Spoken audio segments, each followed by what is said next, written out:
A Joia do Nilo, que originalmente chama-se The Jewel of the Nile, e é um filme de ação e aventura, comédia e romance. Lançado em 1985. Dirigido por Leo Sterg. E produzido por Michael Douglas, que também estrelou o filme no papel principal, com colegas do elenco como Caitlin Turner e o Danny DeVito, reprisando seus papéis, interpretaram no filme de ação e aventura chamado Tudo por uma Esmeralda, lançado em 1984.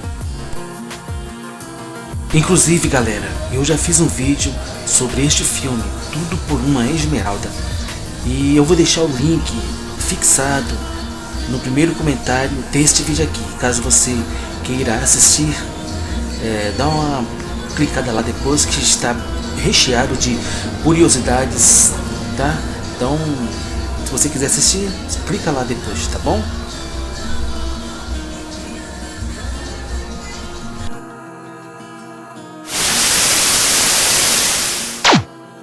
Assim como Tudo por uma Esmeralda, a cena da abertura do filme acontece em um dos livros escritos pela personagem Joan. Desta vez, em vez de Jesse e Angelina no cenário de faroeste criado pela imaginação fértil da escritora Joan, Joan e Jack estão prestes a se casar quando piratas atacam seu navio.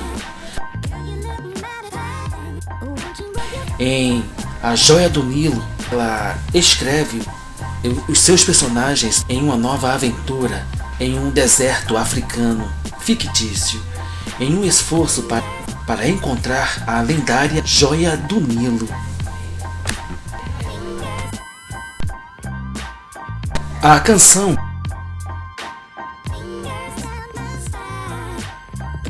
interpretada por Billy Ocean, chamada When the going gets tough, the tough get going, tornou-se um grande sucesso internacional, alcançando a posição número 1 no Reino Unido e número 2 nos Estados Unidos.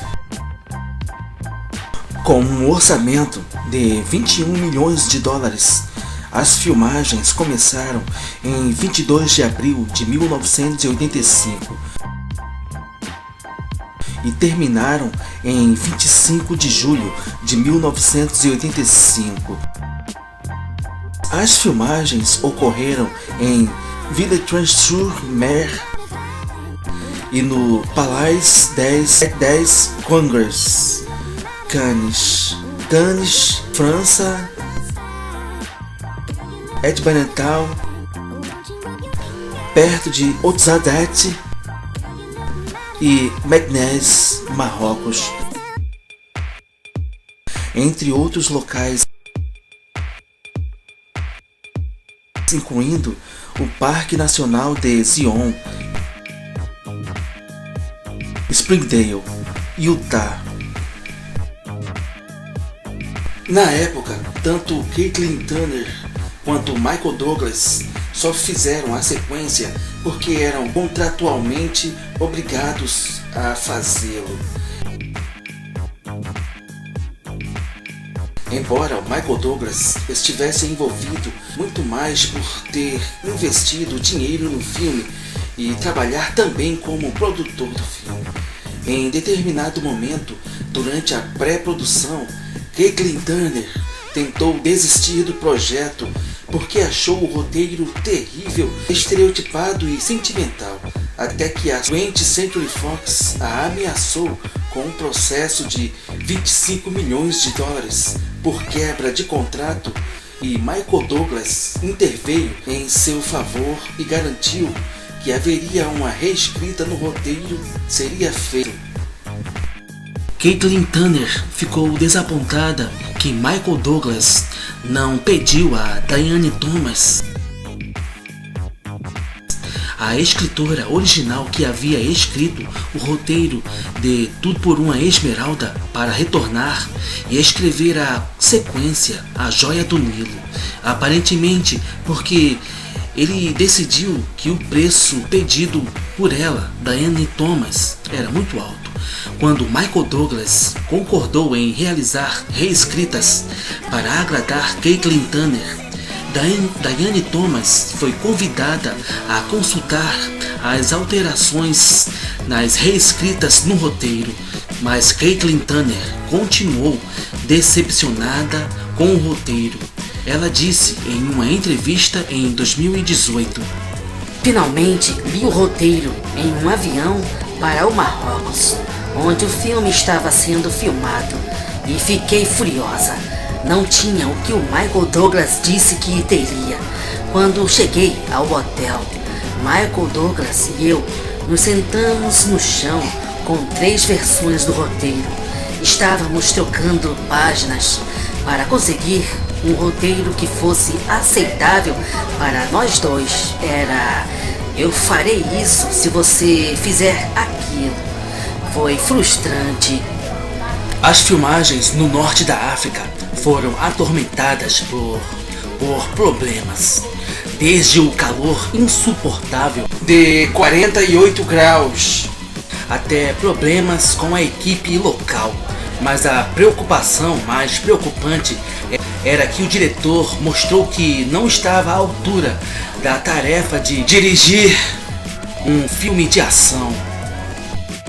Depois de uma cena noturna massiva que levou horas para ser montada, o elenco e a equipe de filmagem no lugar, foi só então que alguém percebeu que não havia filme nas câmeras.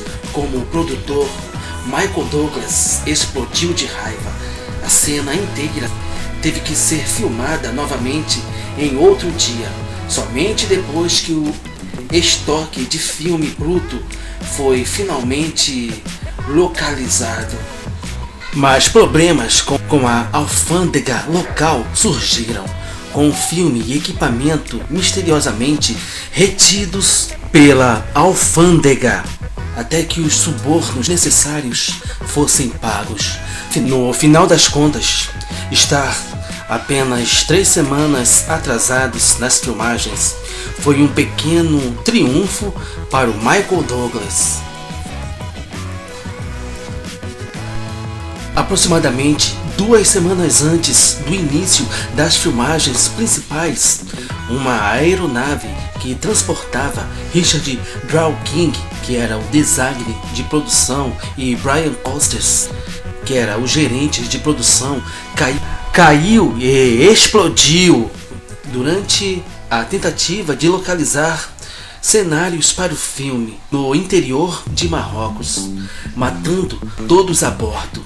O filme é dedicado à memória de Richard Drawking e Brian Coates, bem como a roteirista Diane Thomas, que morreu em um acidente automobilístico 3 semanas antes do lançamento do filme. Durante as Inclusive, galera, eu fiz um vídeo exclusivo sobre a Diane Thomas, como ocorreu o acidente, como foi que ela foi descoberta pelo Michael Douglas. Enfim, aliás, eu fui o primeiro a falar sobre a Diane Thomas aqui na plataforma do YouTube, né?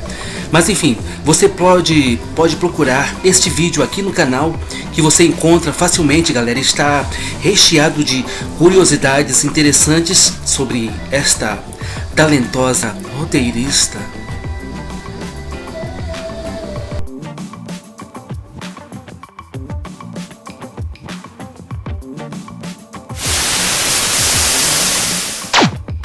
Durante as filmagens no Marrocos, Michael Douglas e Caitlin Turner estavam voando em um jato executivo quando a aeronave sofreu um acidente quando a asa da sua aeronave atingiu a pista em um pouso pesado.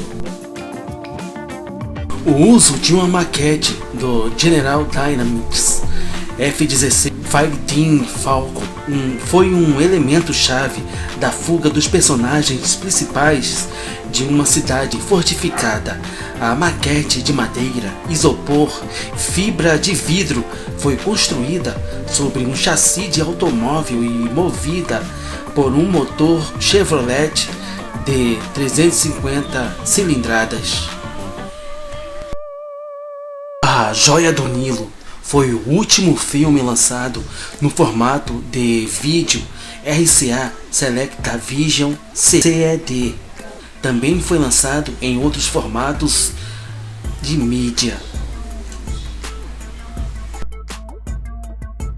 Caitlin Turner resistiu a estrelar a sequência por causa da sua briga por dinheiro sobre o filme original Tudo por uma Esmeralda, e porque ela não gostou do roteiro sobre o qual ela havia negociado a aprovação do roteiro.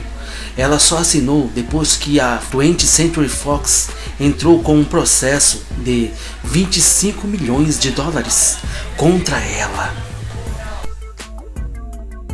Caitlin Turner tentou abandonar a produção de A Joia do Nilo porque odiava o roteiro, mas Michael Douglas e o estúdio 20th Century Fox ameaçaram processá-la. Então ela cedeu. A disputa de Caitlin Turner e Michael Douglas não os impediu de fazer um terceiro filme juntos, ao lado de Danny DeVito, que é o filme A Guerra dos Rose, lançado em 1989. Planos para fazer uma franquia contínua foram considerados por anos após este filme ser produzido.